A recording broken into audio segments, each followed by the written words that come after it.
recording, Mayor. Okay, I'll call the meeting to order and invite everyone to rise and join the Pledge of Allegiance. I pledge allegiance to the flag of the United States of America and to the republic for which it stands, one nation, under God, indivisible, with liberty and justice for all. Okay, thank you. We'll start with a roll call. Thomas here, Bodema, I'm here. Lothar, Here. Nichols, Here. and Schultz. Here. Okay, thank you. Okay, agenda approval. Is there any changes from staff on the agenda? Mayor and Council, one item, we'd like to add item 9D as in dog for a liability coverage waiver. And that's our annual opportunity to talk about the tort coverage, and Jessica will cover that under 9D, if that's okay. Okay. Anything else? Okay, anything from council? Okay, hearing no more, I'll entertain a motion to approve the agenda as presented with the addition of item 9D. So moved. Second. Any discussion? All in favor signify by saying aye. Thomas, aye. Bodema, Aye. Lothar, Aye. Nichols, Aye. and Schultz. Aye. Okay, thank you. Okay, we'll start with open forum. So at this point, anyone who wishes to speak on open forum, which is on any subject not on the agenda, be recognized by Jessica and she'll put you on. Thanks, Mayor. Anyone who would like to be recognized can use the *9 button on their phone or click the participants button on your screen and click raise hand. Jessica, if I could, I've got something if you got a line. Sure. Go ahead, Dean. You can just give us your name and address. That'd be great.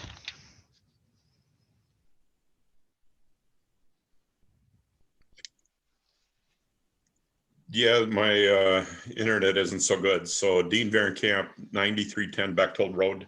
The question I have is, I live next to an address 22080 Bass Lake Road. While I know and I understand our ordinances and such, over the past months, there has been 3 buildings erected and now a 4th. And I'm just wondering, are we starting a new industrial park or what's going on? Wondering when the building will cease.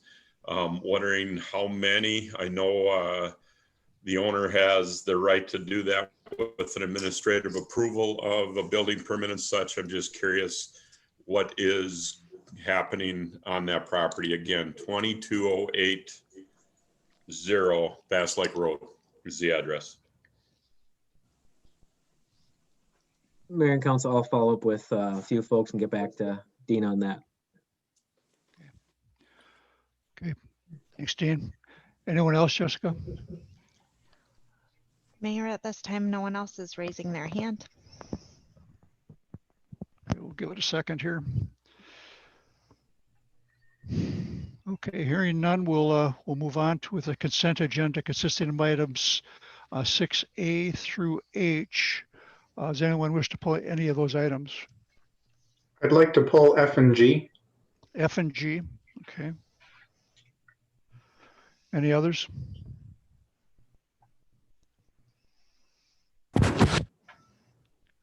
Pull item C. Item C. Okay. Anyone else? Any others? Okay.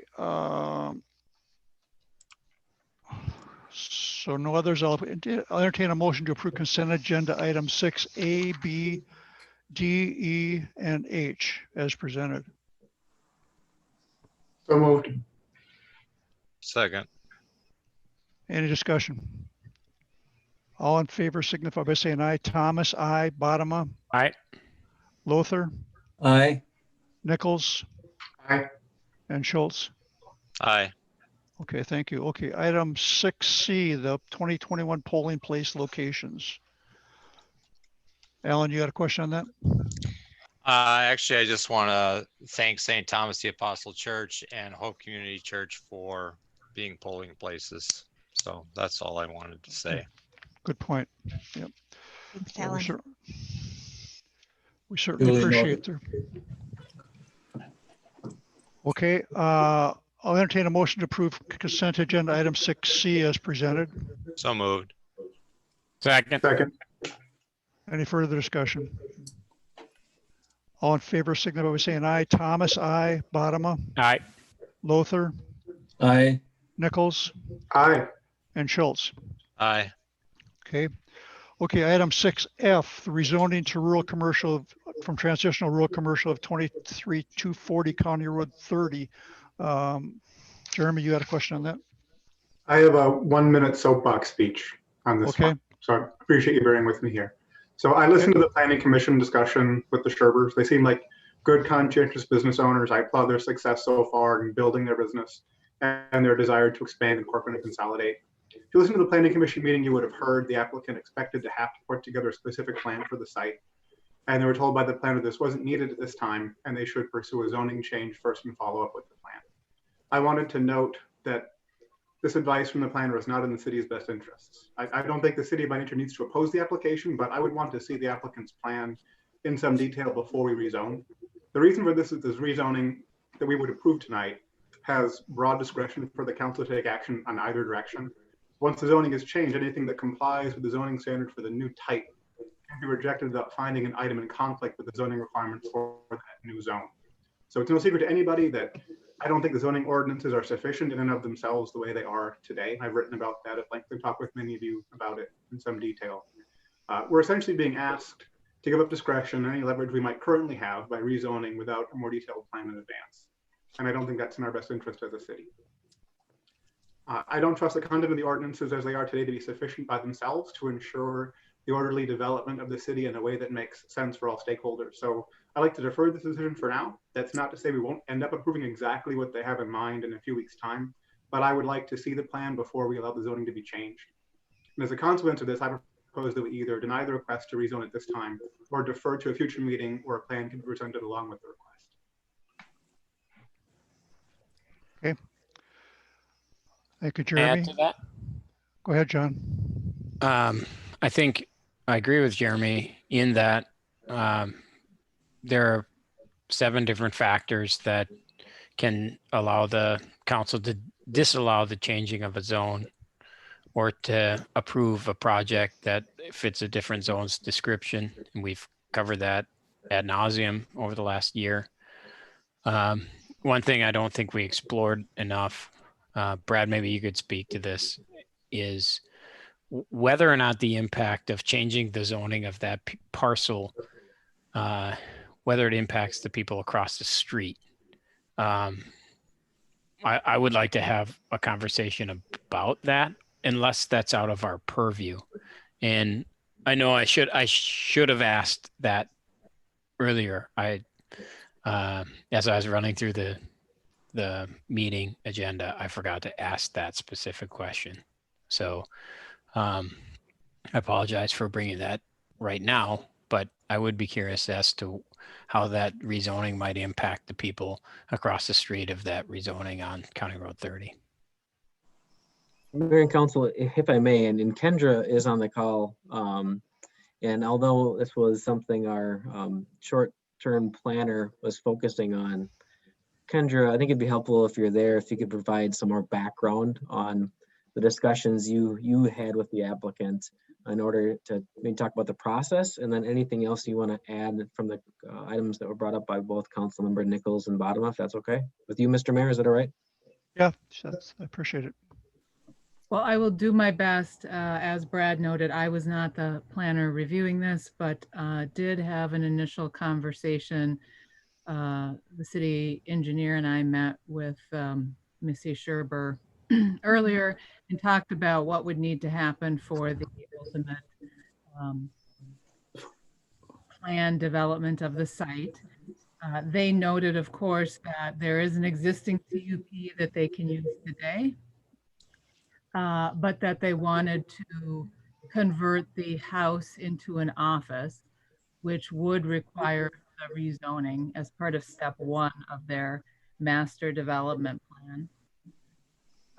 The transitional rural commercial zoning district that is there today is a holding zone until development is proposed.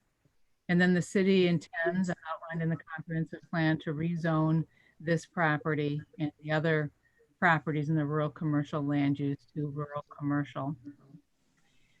We did rezone already the property directly south on County Road 30 a number of years ago.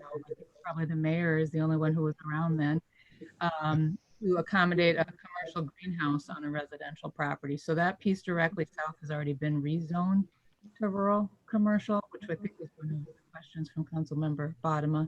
Yeah. So I think this is an interim step, certainly. I know the previous planner tried to attach conditions to be very clear about the conditions attached to the existing CUP remaining unchanged.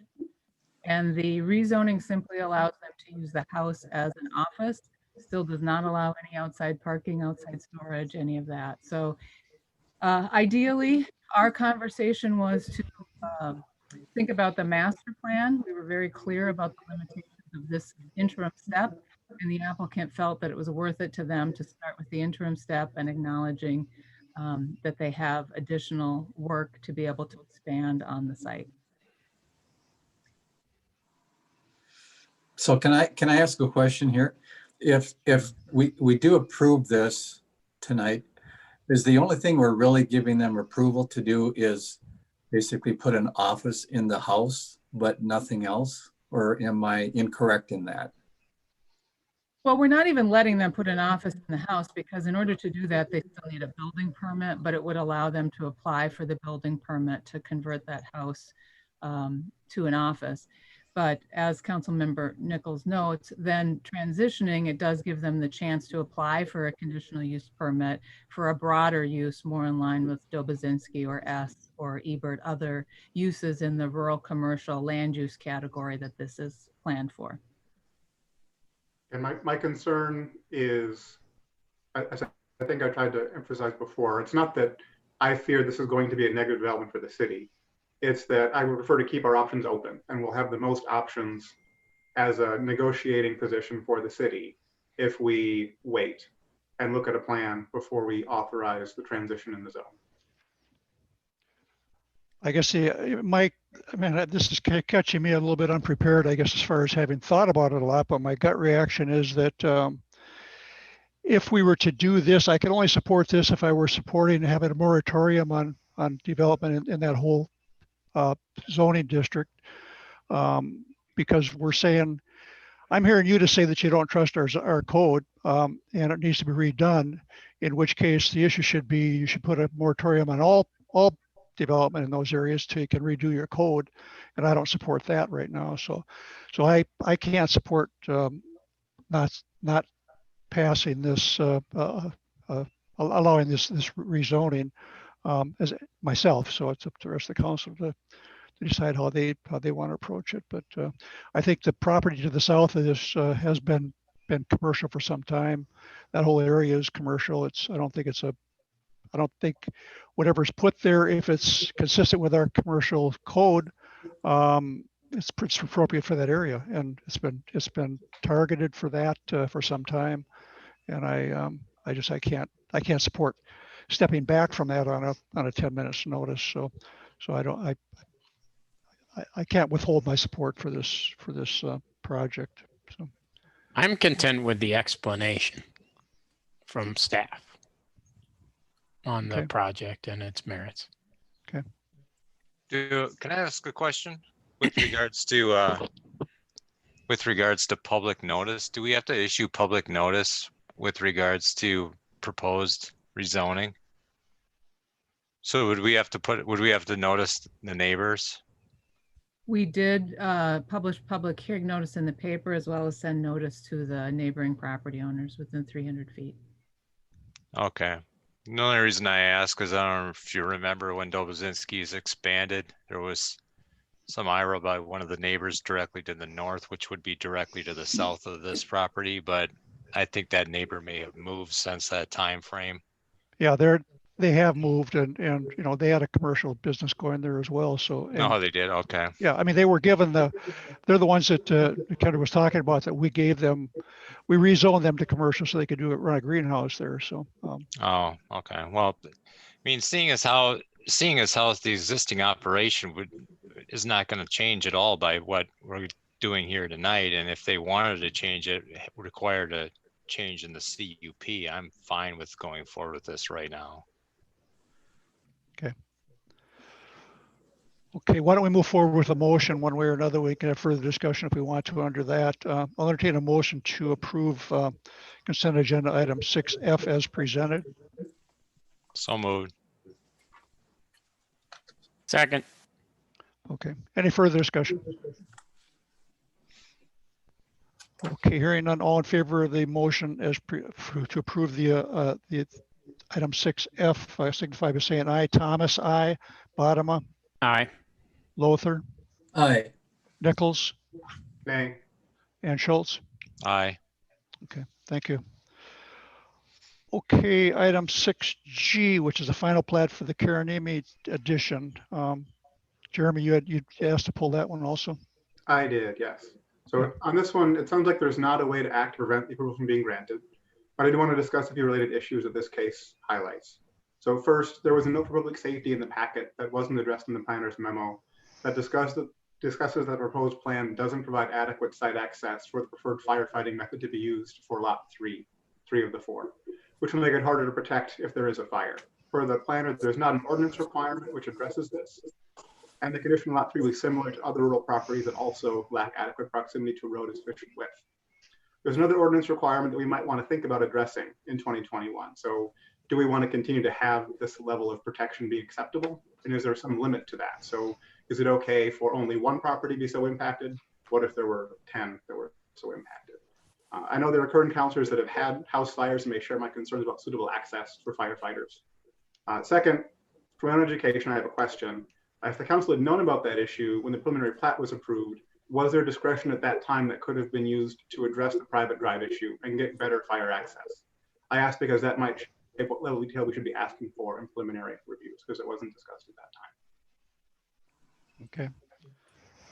Mr. Mayor, I can jump with that, and Kendra can help out too. And just there's somewhat of an education on rural firefighting in Corcoran where there's no hydrants, where you have to have actually a pool where departments actually dump water in and then use that for the fire suppression source. So for example, the same thing would be for Councilmember Bodema's property and Councilmember Lowther's property and actually Mayor Thomas's property. It's a private drive off a road. So there wouldn't be enough room for fire trucks to drive side by side and transition and circulate water. So it's really just a note. So there's no surprise for the homeowner, but there's dozens and dozens and dozens of properties in Corcoran that don't have the ability to have two fire trucks go side by side to bring water to cycle through for a rural firefighting endeavor. And maybe Kendra, you can elaborate on that. But I think it's really, a rural type driveway that you're not going to have a 30-foot wide 9-ton section for trucks to drive back and forth. It's just meant to a condition so the person buying it knows what's there for them. And Kendra, do you want to elaborate any further on that?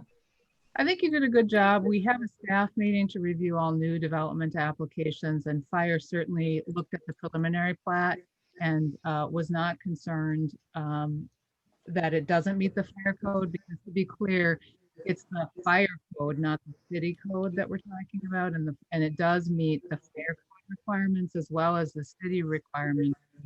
A turnaround is exactly this pool type thing, which is not to say a fire can't be fought.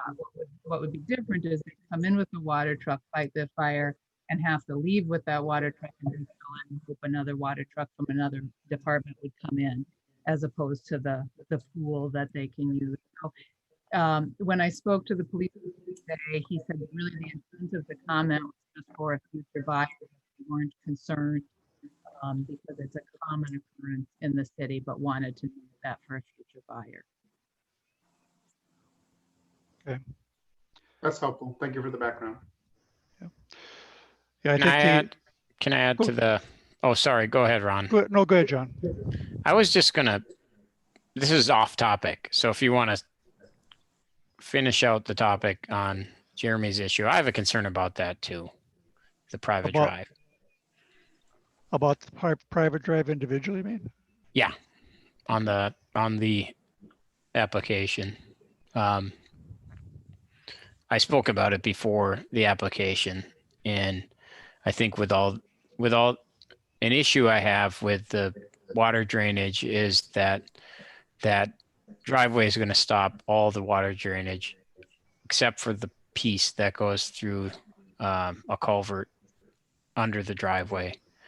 And anybody who lives by a culvert, anybody who lives by water, and there's a ravine that runs through lot 2, 3, and 4. And when the watershed tests whether the drainage will occur, they actually don't do anything with respect to culverts freezing. In the drainage isn't drainage in the spring when everything's frozen up.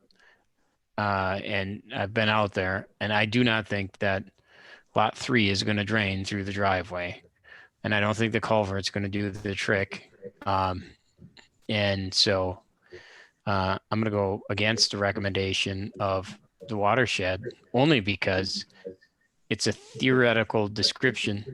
And I don't think it applies in this case because of winter. And I think it's going to be a mess. I don't like the idea. I don't think it'll work. And so that's what I'm thinking about when it comes to approval or denial of that final plat. I guess on that type of agenda, John, my take on it has always been that I hesitate to be a non-expert council member and question the engineers and the experts who are designing it and recommending approval. So I think it's a pretty high bar to overcome, and I don't see how. I'm not qualified to overcome it. I know that. So if you feel you are, then certainly you have to vote your beliefs, but I just don't see it.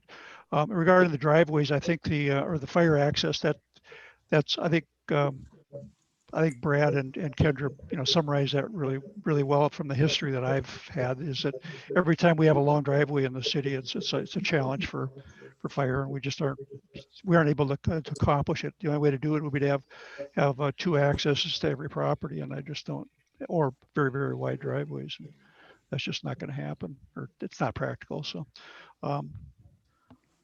anyway, why don't we move forward with the motion? We can have any further discussion under the motion if we could. So I'll entertain a motion to approve consent agenda item 6G, which is final plat for the Karenemi edition. So moved.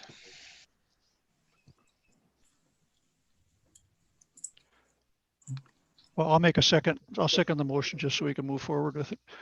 Is there further discussion? I do have a question. And I agree with you, Mayor, that I'm not an engineer, and there are people that do that for a living that has said this is going to work. But engineers have been wrong. They were wrong on some design things for our building, and it cost us an extra $350,000 because they were wrong. So in this case, if the engineers are wrong, who then becomes liable to be kind of responsible for cleaning up the mess? Is the city going to be liable, or is the engineering firm liable? I mean, that's just kind of a question that I'd like to know before I vote on this. Well, the question goes back to who has liability, and that's something for an attorney and a claims adjuster and insurance company to figure out. Yeah. Because it's really going to become a battle at that point. Yeah, Mayor and Council, just jumping, specific if it's regarding a culvert, absolutely, culverts freeze. Regular occurrence in Corcoran in the springtime, where the water starts moving, but the culvert is still frozen, and Public Works gets a call typically, and they go out there and unfreeze the culvert, and hopefully that takes care of it. This obviously is a private drive, There is a private drive agreement talking about maintenance, whose responsibility that is and how that takes place. But say if a culvert was frozen and it was backing up water, we do have, I believe, drainage and utility easement to go after it ourselves and free the culvert and bill back the people potentially. Beyond that, I'd probably have to defer to Kevin on anything further on drainage on this parcel, and he is on the call. If you want Kevin to respond to anything I didn't, I'll just, that's an option for the council. I know, I just thank you for that. I just want, I guess for me, I just want to make sure that the city isn't the first in line to be maybe liable for something like this, you know. We're typically first in line for everybody. Well, first in line to blame, but whether we're liable or not is another question. Yeah. So. Thank you. Yeah. Yeah, but I do want to reemphasize that. I mean, that's why we have engineering firms, and engineers are human too. Obviously, Jeremy's an engineer, so, you know, and I make mistakes all the time.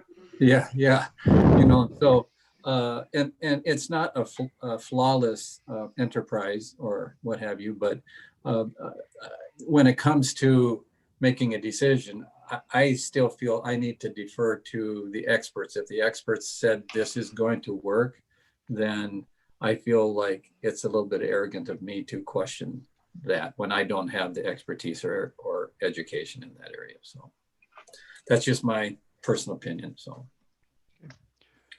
any other comments, discussion? I have one more comment. Sure. So another issue that came up when this was originally approved was around the use of the transfer process for building rights. So there are a number of neighbors who spoke at the initial preliminary hearing about the acceptability of transferring building rights from unbuildable land onto a neighboring parcel that did have buildable land. And I know that the conclusion was that the ordinance allowed it. There were a number of people in the area that it did upset. Some of them came to the council and spoke. Some of them I've talked with offline. At the time, the council admitted the ordinances should be looked at, but that has not yet happened. And I checked with Brad about that today and learned that there was never actually a formal request to look into that ordinance. So no action has yet been taken. I just wanted to formally ask for that to be considered as part of what we do in 2021, that would be on an agenda. In the beginning part of the year, as we consider ordinances and goals broadly in that area.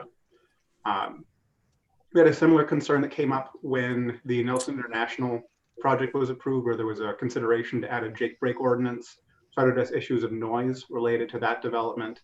And that also hasn't been taken action on yet. So that would be another one I think we need to consider in 2021.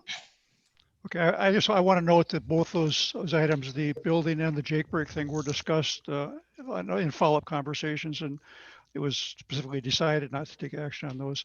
Certainly you folks will be having, I assume, a goal setting session early on, hopefully for your sake early on in 2021, and you can add those or not depending on the council's flavor for it. So, well, and Mr. Mayor, yes. could we please ask Kendra to clarify that there is no actual transfer of rights in the ordinance? Do you want to explain that about the combination of properties and then the instantaneous splitting of properties and how that works? Because there's a point of confusion that a lot of people have, that you're actually transferring rights from one piece of property to another, and you're not actually doing that.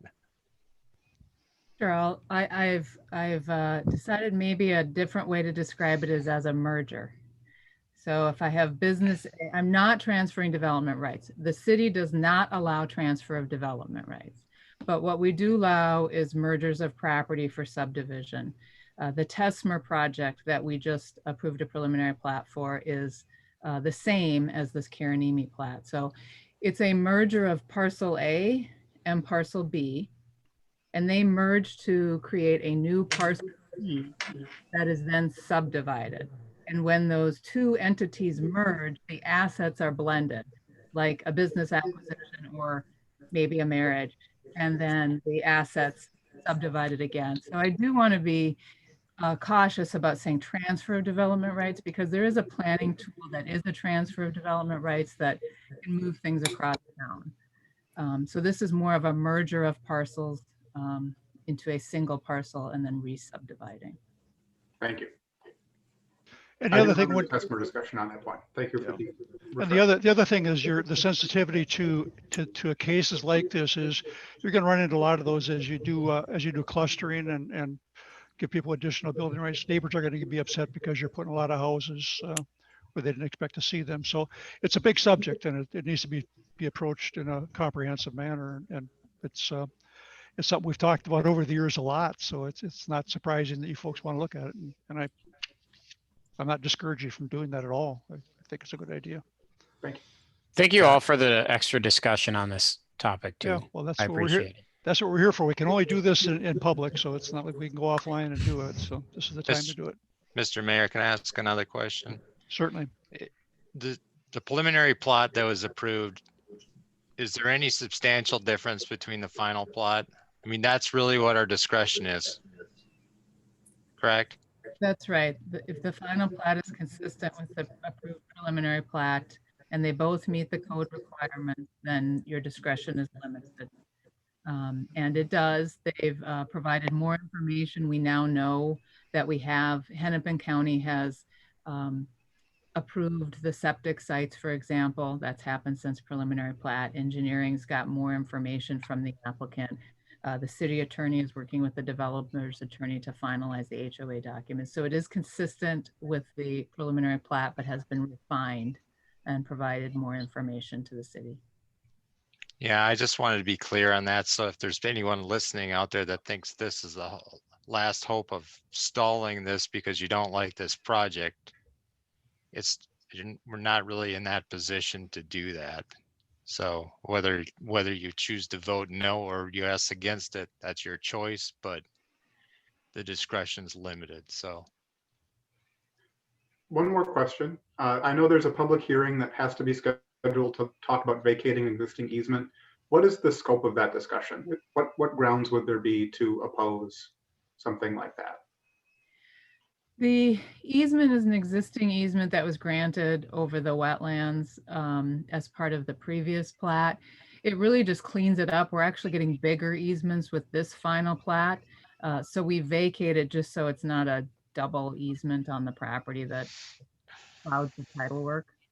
But you don't have to vacate the easement. It doesn't stop the project. It just means that you got some ugly title work.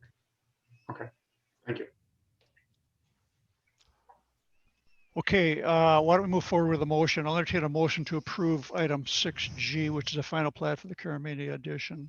I believe we already have that. Oh, We have, sorry. You seconded it, Ron. Okay, I got you. You're right. he's already retired. It doesn't take long to get me off track. All right. So any further discussion before we vote on the motions on the table? Okay, hearing none, I'll call the vote on it. All in favor of the motion as presented, signify by saying aye. Thomas, aye. Bodema, Aye. Lothar, Aye. Nichols, Aye. and Schultz. Aye. Great. Thanks. Thanks for a good discussion. Okay, we have no planning business and no unfinished business. We'll move on to new business, which consists of items 9A, B, C, and D. At this time, we'll take public comment from anyone who wishes to comment on these issues. If you wish to be recognized by Jessica, and she'll put you on. Thanks, Mayor. Anyone who would like to speak can press the *9 button on their phone or press the participant button either on your iPad or other mobile device and click the raise your hand function. Mayor, at this time, no one's raising their hand. Could give it a moment if you'd like. We'll give it a second here, but not much. Okay, hearing no one wishing to speak, we'll move forward with the issues. Start with item 9A, which is 2021 fee schedule. Mayor and Council, each year we adopt a fee schedule for the following year, and included in the packet is the recommended fee schedule for 2021, showing the amendments that have been made. For example, water and sewer, those are based upon previous study on water and sewer budgets through the finance management plan, and other items just being updated as we have experience. So happy to answer any questions you have. Otherwise, looking forward adopting the ordinance 2020-414. Okay, anyone have any questions on this fee schedule? Comments? I have a comment. I would like to spend some time on this next year if we can look at some of these and clean a few of them up. I'll give you an example. This COVID year, everybody's doing remodeling and we're in the same situation. So I replaced 4 windows in my house. 3 were an existing opening. You can get a permit to put a new window in for $90 for 1 window or 100 windows. It doesn't matter. It's $90. My 4th window required an enlargement, so a new header, plan review. The cost of that new window for fee schedule was 60 something dollars. So for 1 window, if I would have done 1 window existing opening, it would cost me $90 with no review, and a window with a enlargement that required a review by the inspection cost me $60. So I think that's one example. There's probably some others we might want to look at and make some choices on next year.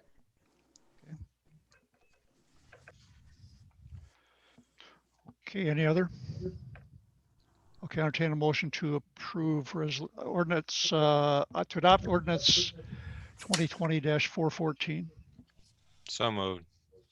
Second. Any further discussion? All in favor, signify by saying aye. Thomas, aye. Bottom, Aye. Lothar, Aye. Nichols, Aye. and Schultz. Aye. Great, thank you. Okay, item 9B, the 2021 water and sanitary sewer budgets. Thanks, Mayor and Council. Another item for each year, adopting the final water and sewer budgets. And I think I do have one brief slide just showing the numbers there. But essentially, we have the proposed revenue and expenditures for both funds and looking for the council to adopt the resolution approving those budgets. Just one item of note, in certain years, there certainly will be a gap between revenues and expenditures for future projects that need to take place. So for example, in this, it looks like the water and sewer fund, or the water fund, is pretty close with revenues and expenditures. Well, there's quite a bit of capital outlay taking place right now for investigating into our water system. Whereas the sanitary sewer fund, at some point, we're projecting a gigantic pipe, 30-inch pipe, to connect really from City Hall all the way up to Mama G's. So we need in certain years to get revenue for those future payments. So that's why it looks that revenues exceed expenditures quite a bit this next year for the sewer fund. That's all based upon our long-range finance planning to have cash in hand when those significant investments need to take place in the future. So I just wanted to highlight that. But looking for a motion to adopt that resolution. So Any moved. question? Second. Second. Any discussion? All in favor, signify by saying aye. Thomas, aye. Bottom, Aye. Lothar, Aye. Nichols, Aye. and Schultz. Aye. Okay, thank you. Okay, item 9C, the 2020 year in review. Mayor and Council, just that time of year when I like to at least take a moment or two and highlight a few of the things that were accomplished this year. And in the packet, you have a much longer list, but I did a few slides that I wanted to just walk through a couple of things here. Starting with transition, we had quite a bit of transition in leadership with Councilmembers Keefe and Dudusky resigning and Councilmembers Anderson and Lothar and ultimately Nichols joining us this year. We still managed to get through our core strategies adopted. We began planning the Diamond Lake Regional Trail Corridor, which will be a significant future investment for the community.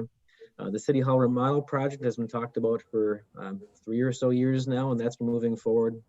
There's a record number of new home and other building permits. I think I put in the report that 211 were approved with dozens more in process, and we'll see what that number finally ends up working out. But as Councilmember Schultz brought up, there's also been a ton of small remodel projects taking place. So our staff has worked incredibly hard on building permit work this year.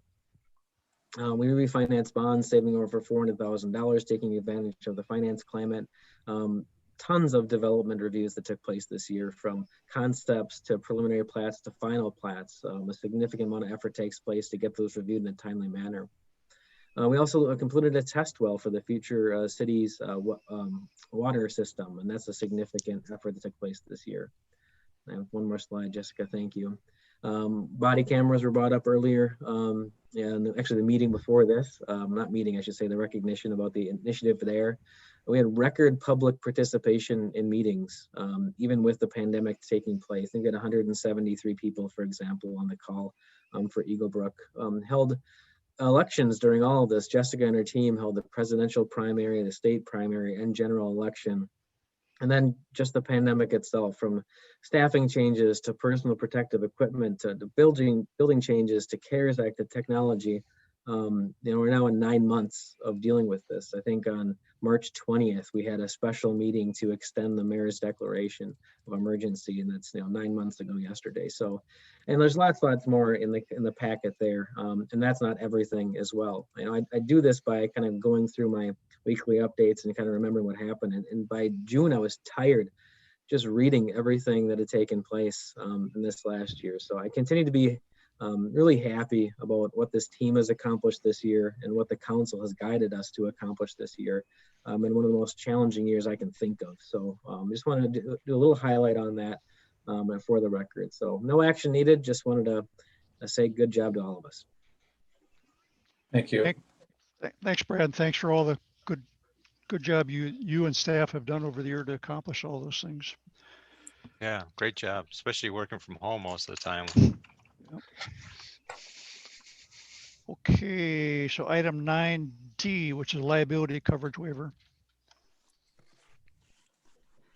Jessica, do you want to go through that? Yes, I'd be happy to. Oops, excuse me. So Mayor and Council, we added to the agenda tonight our tort liability waiver. Generally, each year we get to decide whether or not we're going to stick with the statutory tort limits or not. Generally, we've gone ahead and not waived those limits. If we were to waive those limits in an event of someone having a claim against us, we'd have to pay more than the statutory limit of $500,000, but by waiving them, they'd receive up to $500,000 for a claim. So I'm just asking the council tonight whether or not they want to continue our policy decision in the past to not waive those tort limits going forward. Okay, does anybody have questions? On what basis would there be a claim of tort against the city? What's the kind of scenario this is intended to protect us against? That is a great question. I'm trying to think of, there are a variety of them. Brad, do you have any examples off the top of your head? I'm trying to think of something very specific and I can't. It's just typical for all cities to limit your financial exposure. So statute allows cities to have a limited exposure for these types of instances, and some cities choose to waive them, and I have, for a variety of reasons, whether it's for feeling good about themselves or whatnot, but it's really a enhanced finance exposure to the city, whereas in this instance, statute allows that to be capped unless we choose to waive them. So I can certainly follow up with something more educated. I'd be pretty accurate, but not enough I'm comfortable for the public record. So I could follow up with you on that if you'd like.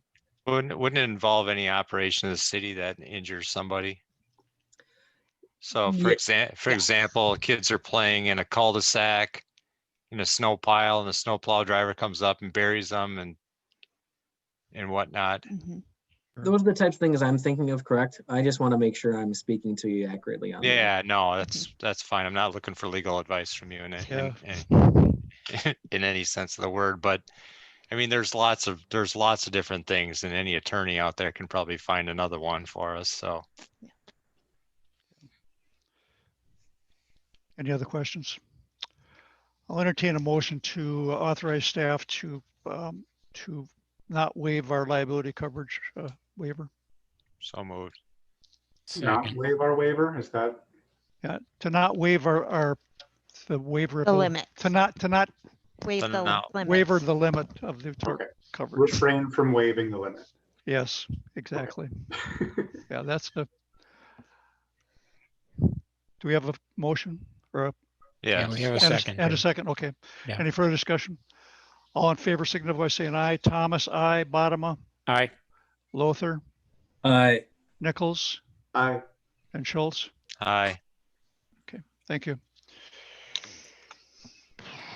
Okay, item 10A, which is active Corcoran planning applications. I guess we have those. Any questions on them or comments? We'll just receive those as presented. The pandemic response update. So Matt, I assume you're going to give us something on that? No, Mayor and Council, I gave Matt the evening off Oh, actually. okay. So he actually had today off altogether, but he's been working most of the day, Yeah. unfortunately. But just as far as I mentioned earlier, it's been 9 months at this point. Our staff has been challenged beyond any regular expectations on doing their job, and they continue to do so. Really proud of the team. Our operations at City Hall are still open. 8 to 4, limited staff on site, and ideally making appointments as much as possible. But really, that's it for the update. And I hope everyone is able to stay safe and over the holiday season. And hopefully, this pandemic can wind down in 2021. That'd be great for all of us. So it's been a challenging but good year and a good job by the staff to keep us moving forward.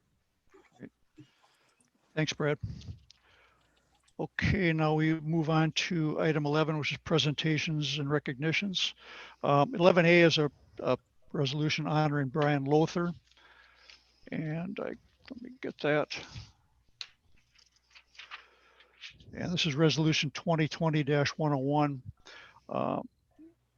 It's whereas City Council declared a vacancy following this resignation of council member at its June 25th, 2020 meeting.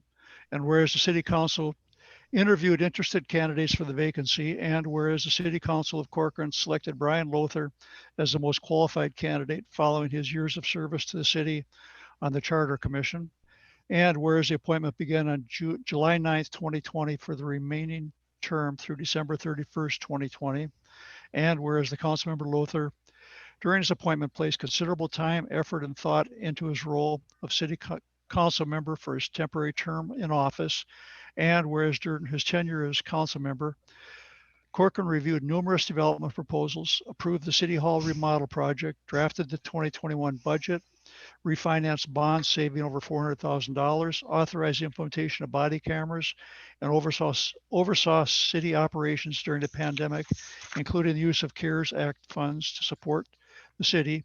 And whereas the City of Corcoran wishes to recognize the time, energy, dedication, and leadership provided by Brian Lothar to the City of Corcoran, now therefore be it resolved by the City of Corcoran and the City Council hereby honors Brian Lothar for his distinguished service to the City of Corcoran and residents of the city.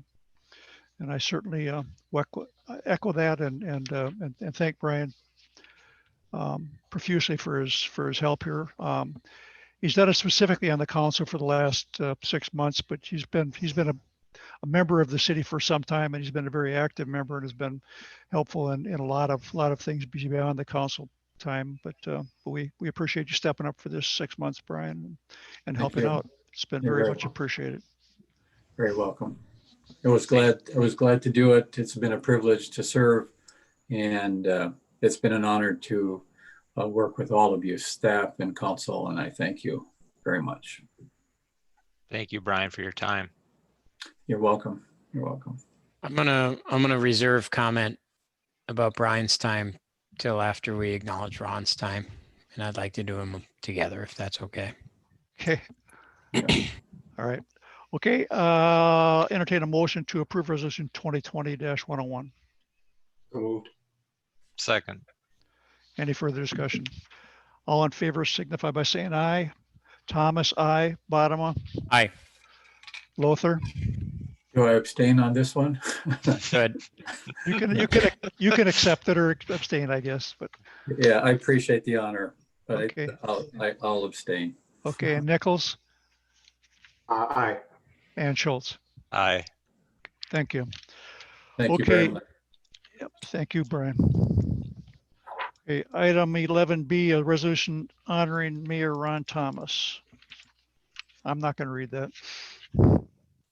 I get the honor of reading the resolution honoring Mayor Thomas, and it's like an encyclopedia. But I will start. Whereas Ron Thomas was first elected to the Corcoran City Council for a 4-year term beginning January 1st, 1999, and whereas Ron Thomas was reelected for 2 additional terms, serving on the city council through December 31st, 2010. And whereas after taking 2 years off of the city council, Ron Thomas was again elected to the city council for an additional 4-year term, serving 2013 through 2016. And whereas following 16 years of serving as council member, Ron Thomas was elected mayor of Corcoran, serving 2 terms from 2017 and 2020. And whereas over the 20 years of service as council member and mayor, the city achieved many worthwhile and lasting accomplishments, including transition of the city to 24/7 police coverage, including a facility expansion to allow sufficient space for the police department to operate, authorize the implementation of body cameras, construction of a new public works facility necessary for the operations of the public works department, securing a community development block grant for the construction of the Hope Center in Maple Hill Estates, purchase of 60 acres of new parkland for the city and creation of a master plan for City Park, construction of Wildflower Park, the city's first new park in several decades, began planning for the proposed Diamond Lake Regional Trail, completion of a fire service comprehensive growth plan and Corcoran Fire Subcommittee recommendations, guiding a crime, drug, and safety committee, which resulted in beginning a canine program and enhanced investigations and commercial vehicle enforcement, received recognition as a safe city from multiple organizations, overseeing the creation and implementation of a financial management plan, ensuring thoughtful financial planning for the city, resulting in 2 bond increases for the city, bond rating increases, approving the remodel of City Hall, accommodating the growing staff necessary for the city, overseeing significant public infrastructure projects, including the first public water and sanitary sewer project, the downtown utility and street improvement project, and many other projects in coordination with development.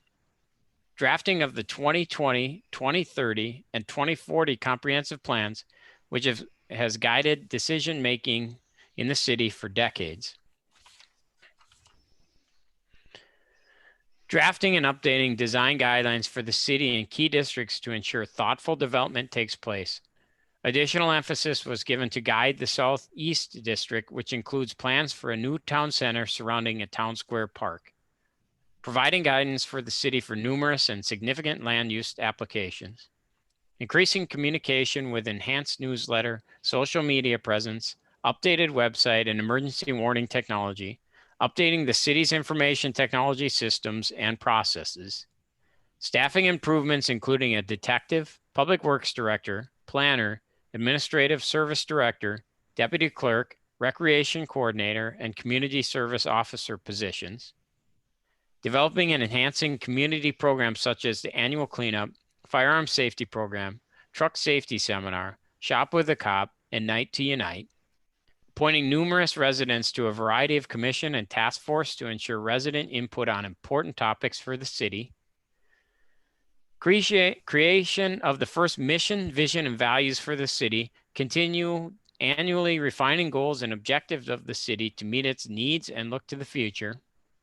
Overseeing decades of budgets, which has enhanced services while protecting the residents from significant tax increases. An example of this is the 2021 tax rate, which will be the lowest tax rate since 2012. Overseeing municipal operations during a pandemic, guiding the use of CARES Act funds, and ensuring city operations continue to support the needs of residents. And whereas, after 20 years of elected public service, the city of Corcoran wishes to recognize the time, energy, dedication, and leadership provided by Ron Thomas to the city of Corcoran. Now, therefore, be it resolved that Ron Thomas is hereby honored for outstanding and distinguished service to the city of Corcoran and its residents.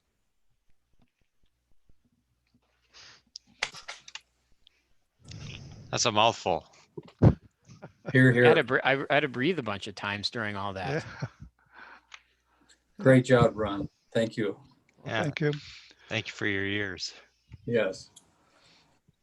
Well, I'll take credit for a few of those things, but a lot of them I happened to be here when they happened, and a lot of other people put in a whole lot of effort on them, and I was happy to be and proud to be a participant in the processes, and I'm thankful for to the citizens who have elected me and for all the support I've had over the years, and I'm glad that I spent the time doing this. I'm looking forward to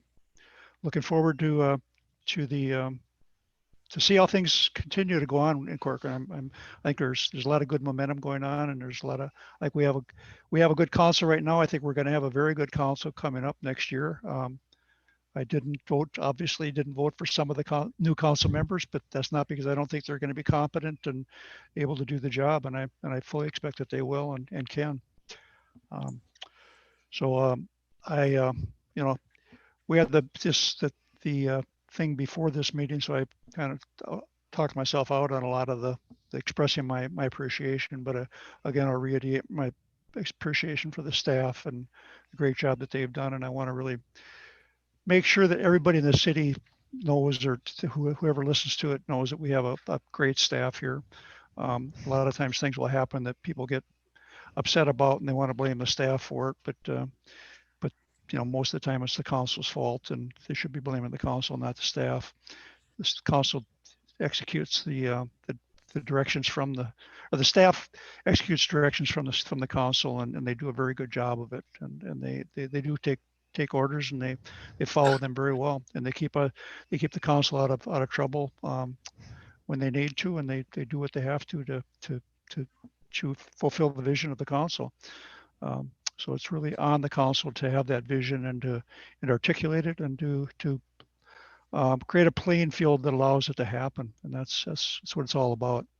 So I don't know one person is making these things happen, but individuals can help to create the environment that allows it to happen for other people to do their job and make it happen. And that's what I've seen over the years. Certainly in the last 10 years, it's been phenomenal. I think we've operated very well, and it's been fun being involved in that. There's been a few years before that when it wasn't always fun, but it was rewarding all the years. And I've been honored to be on the council and honored to be mayor for the last 4 years, and I'm thankful to everyone who's I've been involved with and appreciate it a lot. And that's it. Well, thank you again, Ron. You've did a yeoman's work here, and proud to have participated with you on some of it. Yeah, I'll echo that. I mean, I know the hours that we put in as council members are no comparison to what you're putting in as a mayor, and doing it for 20 years is quite a task you took on. So I appreciate everything you've done. So thank you very much for your service. Yes. So I would like to speak about both Brian and Ron for a second. I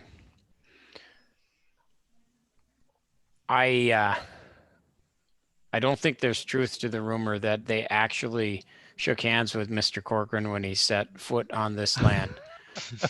And I was going to make a reference to, like, back when they started getting involved with the city, home prices were X and egg prices were X, because when they started, everybody raised their own eggs.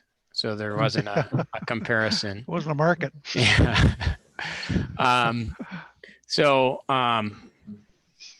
And along with Tom last week, I got to move and had choice in where I lived 10 years ago. And I chose to live in Corcoran. I read the codes. I got the vibe. And prior to 10 years ago, when people would say, "Hey, where are you from?" I would say, "Oh, I'm from Isanti, Minnesota. That's where I grew up, 55040.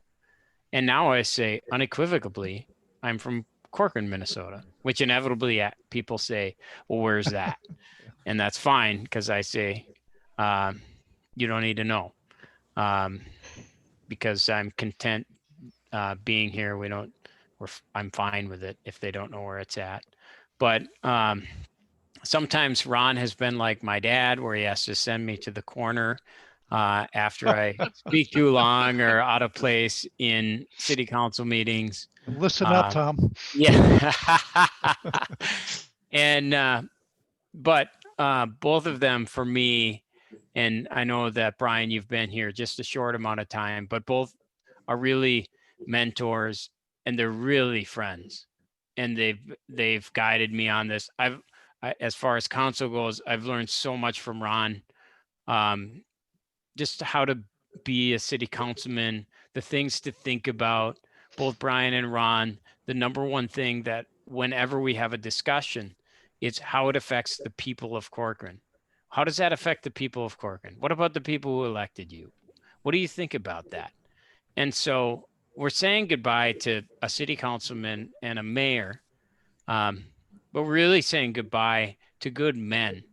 And they're, aside from the things they've done as a city council and a leader of this town, they have been good men and served their role here extremely well. Everybody who moved to Corcoran, everyone who lives here or wasn't just raised here and born here, owe a great deal of thanks to Ron and Brian and Tom last week.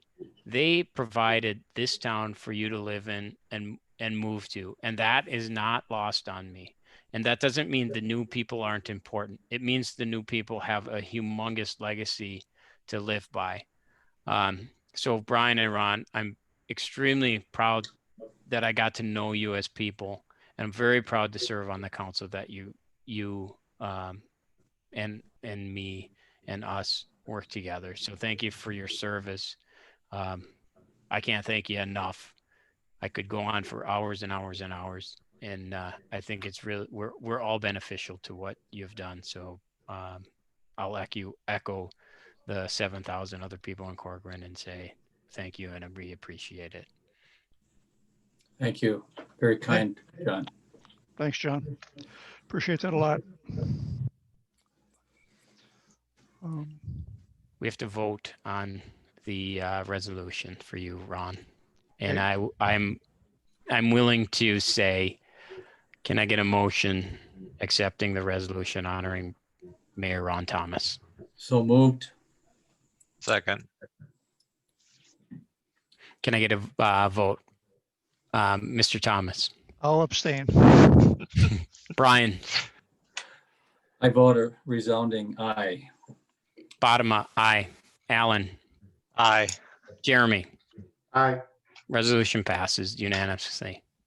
Thank you. Well, thank you very much. I appreciate all your kind words, and I've appreciated your support over the years as well from all of you. Okay, at this point in time, we've got to move into closed session, and I don't think I have the legal. Let's see. Okay, I've got it here. So we'll be going into closed session. We'll be coming back after that to discuss the administrator's annual review. So on the authority of Minnesota Statute 13D.05 subdivision 1D3A, the city is permitted to close a meeting to evaluate the performance of the individual who is subject to its authority. The city council is going into closed session to evaluate the performance of the city administrator. So we'll drop out of this session, go into the closed session, and then we'll come back to this session to adjourn the meeting, council meeting. So. Thanks, Mayor and Council. Just so you're clear, so we'll leave this meeting by hitting the leave button, and there's the meeting, the go-to meeting link that you should have to enter that meeting. And we'll come back to the same link to finish this meeting.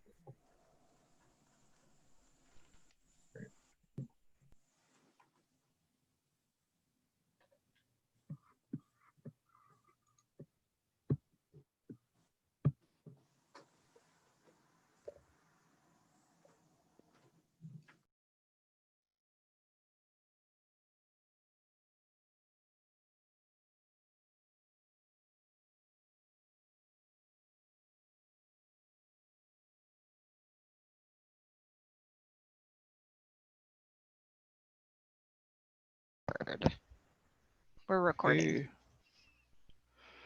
Okay, in the closed session, the council evaluated the performance of city administrator. The city council found the city administrator's performance to be very good.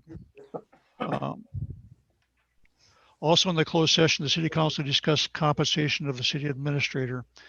I will entertain a motion to increase the 2021 salary of the city administrator by 2.75%, which is the same rate for all city employees. So moved. Second.